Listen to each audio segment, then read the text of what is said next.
Well, Florida Gators fans, some of you are getting your wish as the Florida Gators are probably looking for a new defensive coordinator. We're going to talk about it now at one here on Locked On Gators. You are Locked On Gators, your daily podcast on the Florida Gators. Part of the Locked On Podcast Network, your team every day.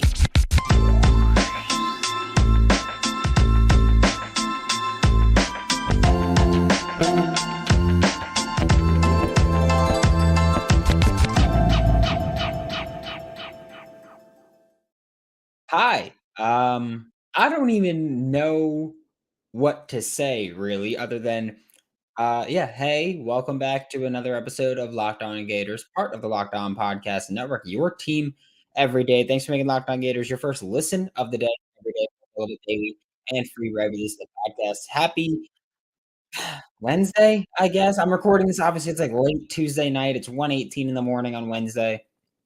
I'm Brandon Olson. I'm on Twitter at WNS_Brandon. Find my written work with Whole Nine Sports and Giants Country of SI.com. And today's episode of Locked On Gators is brought to you by FanDuel Sportsbook, the official sportsbook of Locked On. Make every moment more. Visit FanDuel.com/Locked On to get started. And look, I'm going to say this now. I know that I've been thought of as a Patrick Toney guy, and I am. And we're going to talk about everything here. We're going to be here for a full show. This is now going to be the Wednesday show for the Florida Gators, for Locked On Gators. We'll have Thursday. We'll push everything back a day. But this is now the Wednesday show for Locked On Gators. And if you're watching this on YouTube live, like, comment, subscribe. I see a couple of you guys in there. I'll get to you. I promise you. But yeah, this is crazy news to come out because it came out basically at midnight. It hit that Chris Lowe of ESPN tweeted, I'm paraphrasing here, Patrick Toney, the Florida Gators, is in negotiations to join the NFL's Arizona Cardinals as a defensive assistant. And we'll get to the rest of that tweet later. There's a lot to unpack here. But just the ripple effect of this is huge when you're talking about this for the Florida Gators. And the main thing that I do want to talk about right now in this segment, we'll talk about everything else later. I promise you. Like, this is big. And again, I'm going to say this. I'm not saying he's gone. At the time of going live here, I'm not saying he's gone. He's likely gone, but he is in negotiations, and we know how negotiations can go, don't we, Gators fans? But the main thing isn't even just the defensive scheme. It's Patrick Toney is one hell of a recruiter. Not just one hell of a recruiter, one hell of an evaluator at that too. And I think that's where you're going to miss him the most. He helped, like, I know that we talk about Billy Napier bringing in Kamari Wilson and breaking the IMG curse. Really?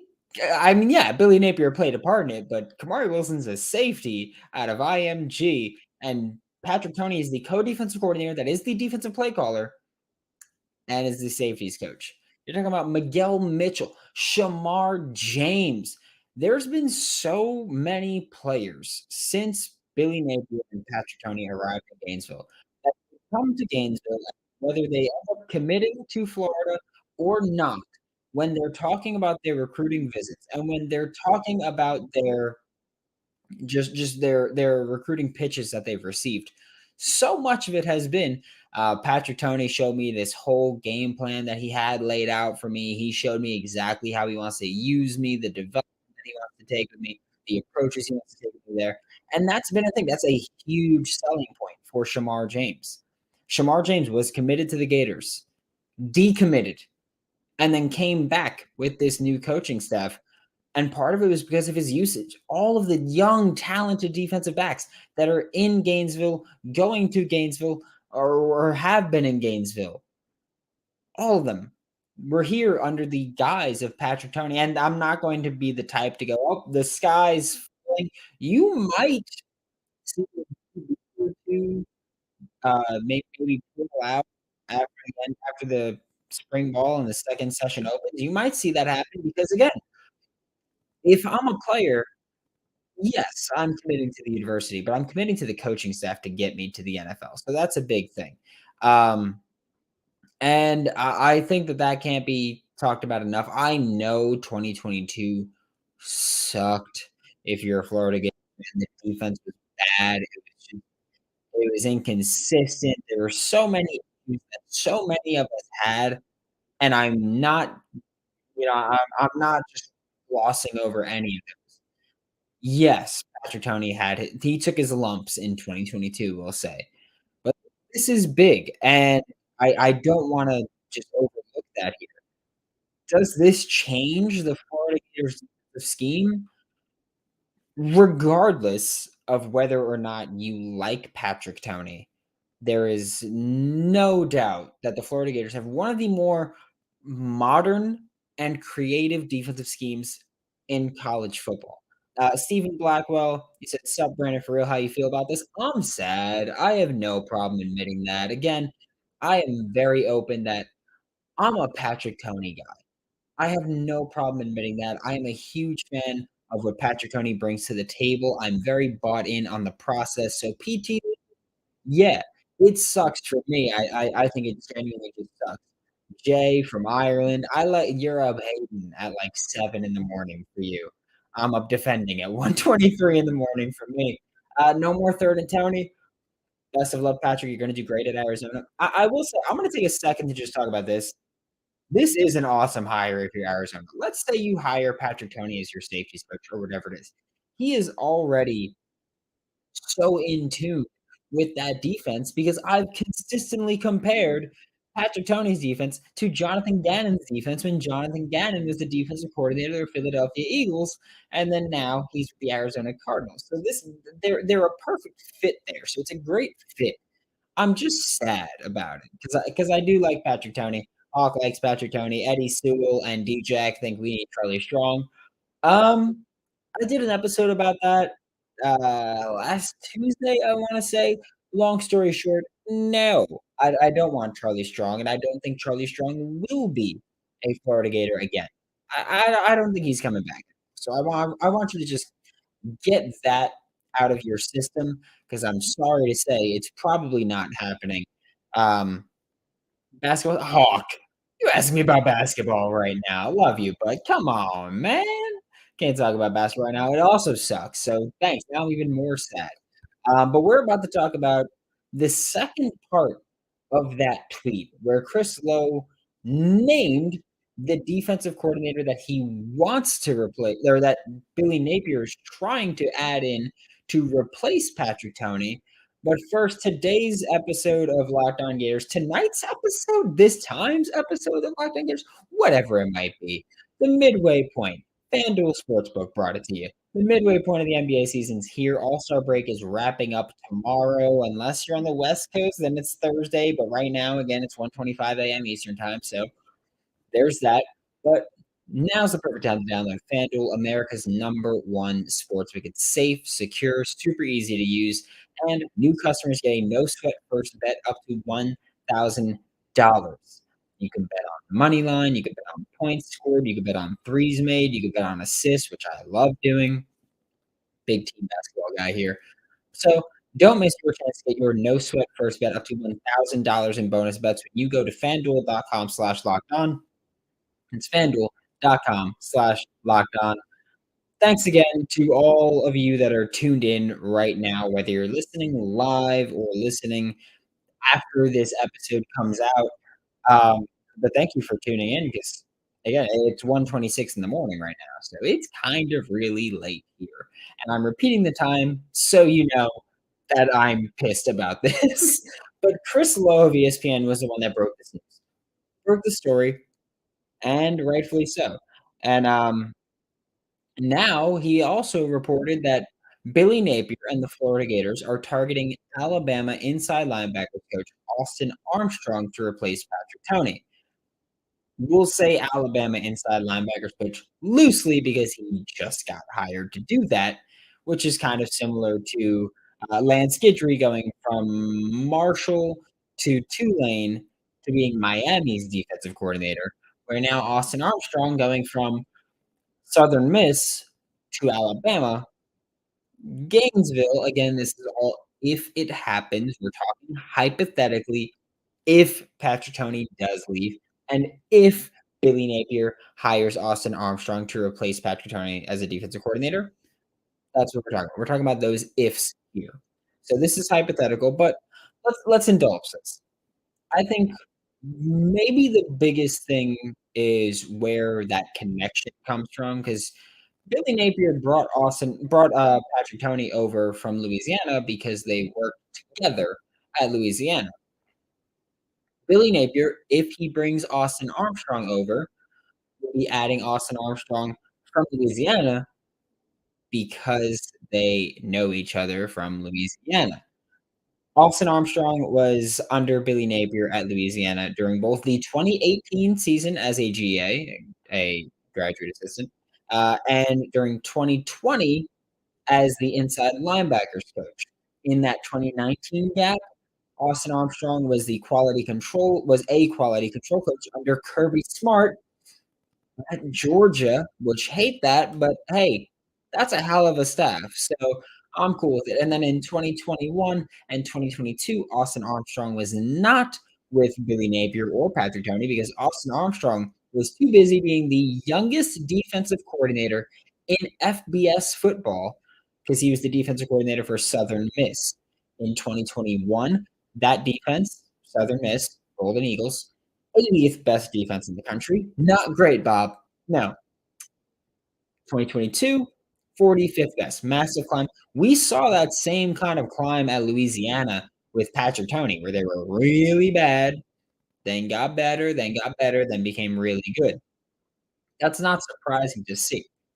And like I mentioned, Austin Armstrong, he was with Louisiana as a GA. He was with Louisiana as an inside linebackers coach.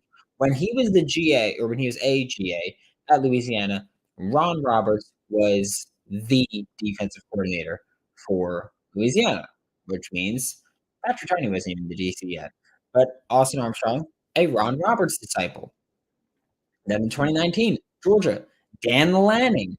Then in 2020, Patrick Toney and that disciple. But there are some differences between just the system where it's a little weird because it's kind of it's not really changed a ton. There's just some differences that go about there. And I think maybe the biggest thing is the usage of cover 3.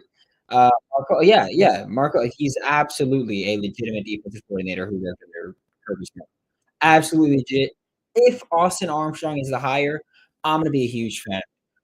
Like I was saying, there are some differences and some similarities because again, you're going to have similarities. If you are taught by a specific person, you're going to, at the very least, take some tendencies of those specific people. So it's Ron Roberts, Dan Lanning, Patrick Toney, all of those guys where we talk about them and we go, oh, they're very, very modern defenses. They're modern defenses. You see quarters coverage, you see creepers, you see all these cool things. Austin Armstrong at Southern Miss, at least, went a bit more cover 3 than he went quarters or cover 1 or anything really. And I'm not going to pretend I'm an expert here. That's not what I'm going to do because obviously this was kind of just sprung upon us because again this wasn't an expected hire or an expected ad by any stretch of the word, but I'm trying to pull this up right now, and it's giving me a little bit of a hard time, and that's really rude considering, again, how late it is, but I'm trying to pull it up. But Match Quarters, Patreon, Cody Alexander, he's awesome. He was one that he kind of helped me understand this just by being here, just by doing his job, which he is fantastic at. But Cody Alexander helped point this out, but there's a lot more cover 3 in this defense than anything else under Austin Armstrong. There's a creative pass rush plan where something myself included, Gators fans asked for, at least some Gators fans asked for, was a more aggressive defense. You would get that with Austin Armstrong. Austin Armstrong and Southern Miss had one of the most aggressive defenses in terms of blitzing, blitz rate. I believe they were, I want to say 8th most aggressive in terms of how often they blitz. So hell of an aggressive game plan there. Creative pass rush plans where you're still going to see creepers. That's still a thing that Austin Armstrong did at Southern Miss. That's not going away, and I know Gators fans either love that or hate that. That's fine. Um, Sim pressures still going to be a thing under this Austin Armstrong defense, assuming Austin Armstrong does get hired. You'll see more stunts up front. You're going to see a very attacking team. Markel's out here throwing out the I'm so sorry if it's Markel or Marquel. Um, but top 5 in sacks, top 5s in tackles for a loss. It's an insanely aggressive defense. You're going to see that happen more frequently. You're also probably going to see more 4 down looks if Austin Armstrong is the hire. I will like it. I'm not gonna lie. I'm part of the reason I like Patrick Toney is because I like Ron Roberts and Dave Aranda and those kind of styles of defensive teams. So I like it. But there are even more ripple effects that could be happening in Gainesville if Patrick Toney leaves. For me, the biggest question that I have, what happens to Sean Spencer? Because Sean Spencer is currently the co-defensive coordinator of the Florida Gators, and Patrick Toney is, at this minute, the co-defensive coordinator of the Florida Gators. Again, he is most likely leaving, which Sean Spencer is co-defensive coordinator.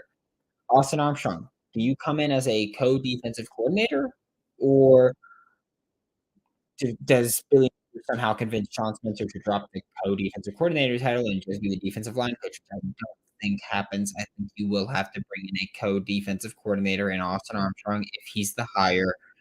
Even if he's not, what happens to Sean Spencer? Let's say it's not Austin Armstrong. Let's say Austin Armstrong goes, you know what? I'm not ready to DC SEC football. I'm going to stay as the linebackers coach for Alabama, which probably isn't going to be the response, but let's say it is. Do you then promote Sean Spencer to just defensive coordinator? He's the guy now, and you don't bring in another co-defensive coordinator? If you do bring in Austin Armstrong, what happens to Jay Bateman? Because Austin Armstrong's expertise throughout his career as an on-field coach has only been defensive coordinator, inside linebackers coach. So Jay Bateman is currently the Florida Gators inside linebackers coach. If Austin Armstrong is brought in under the co-defensive coordinator title, he's probably going to be co-defensive coordinator and inside linebackers coach, right? But Jay Bateman's inside linebackers coach. Do you bring in Austin Armstrong as co-defensive coordinator and linebackers coach, and you make him kind of right above Jay Bateman on the inside and Mike Peterson on the outside, and it's like, okay, well now you're both under my umbrella here. So that's another thing where you got to work out the logistics of how do you mash this staff together at that point. Because I don't think that you go, oh, Austin Armstrong, you've never been a safeties coach, right? You're now co-DC and safeties coach, which now brings up the next point of what do you do with safety? Who is your next safeties coach? Are you going to look to hire someone internally? Is that the move to go, okay, well, we're going to bring in someone that is familiar with this team, familiar with this system, familiar with this coaching staff, familiar with how we do things? Because Patrick Toney, again, co-DC, safeties coach. And then you go, okay, what do we have below that? You don't really have someone that's directly there. You don't have someone that's right there as that safeties coach, as that safeties assistant. That's just not a thing. Joe Hamilton is a personnel analyst for defense. Tyler Henderson's a grad assistant for defense. But I mean, Callie James is more defensive line coach, Coach James. But still, you're adding guys where you don't really have. Is it Braxton Morris? Like, I'm just looking at this staff and I'm like, there's not really people focused on the secondary here outside of Corey Raymond and Patrick Toney. CJ Wilford's quality control for defense. Do you do that? There's so many directions you can go where you try to sort things out, and it just becomes really messy. And that's something that Patrick Toney has to really work into. Eddie Sewell said Mason. I'm assuming you mean Derek Mason, the former Auburn guy, is maybe how we most recently remember him. Maybe Ed Reed, probably not. He definitely doesn't seem to fit with the culture that Billy Napier brings, the very quiet, reserved, keep to yourself, shut your mouth, do your thing. And that's fine. Ed Reed can speak up. I love Ed Reed. He's the best safety of all time if it's not Ronnie Lott. It's one of those two, in my opinion. So I'm cool with Ed Reed, but he's not going to be a fit.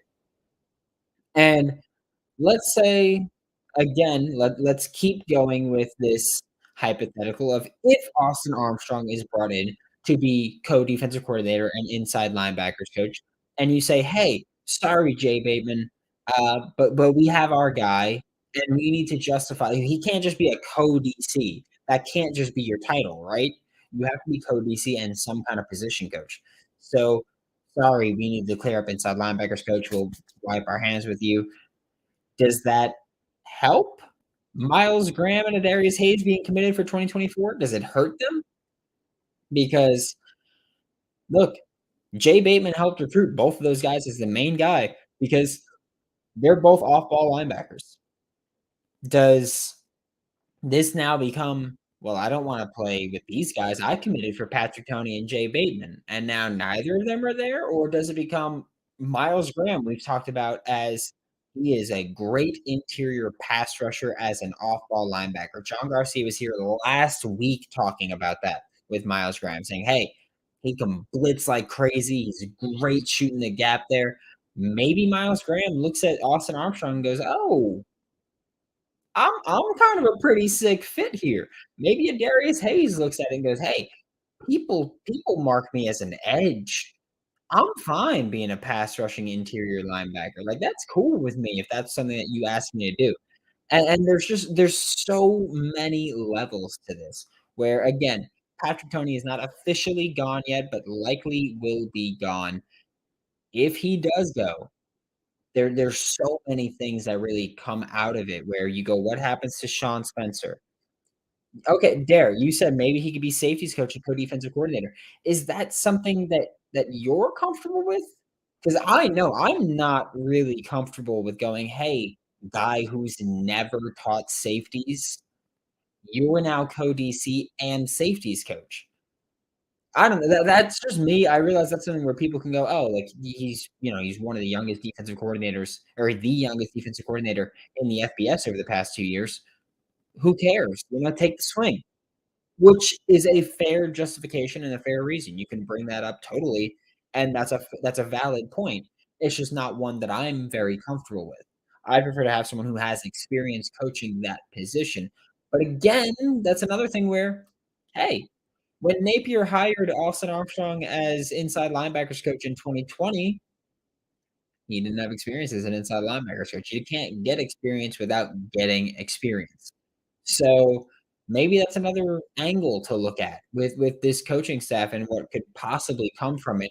But I feel like, what's his name? Charlie Day, is it, from It's Always Sunny in Philadelphia? I've never watched the show, but where he's, like, sitting there and he's got the board behind him and there's just red string everywhere and he's, like, going crazy.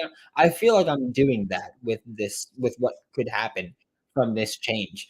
And it's also almost 2 a.m., so I'm not going to sleep anytime soon. I'm letting you know that. I am going to be looking up Austin Armstrong and finding everything possible about him.